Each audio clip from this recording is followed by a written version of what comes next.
একজন কোটিপতি হইয়া সে পাগলের মতন নাস্তা করছে। সে একজন শিল্পপতি। আপনারা দেখে রাখুন, আপনারা অনেকে চিনেন এবং জানেন না।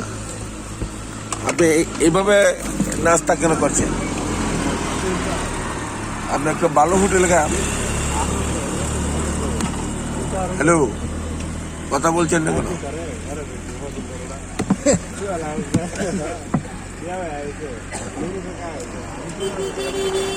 কি ব্যাপার?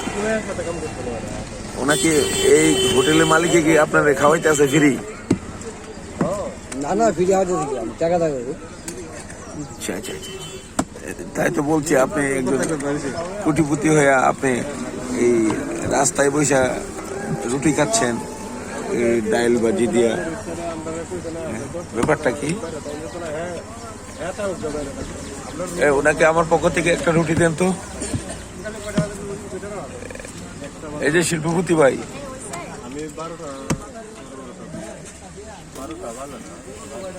আপনার বাড়ি বলি কি আপনাকে খাওয়াই না নাকি বলেন?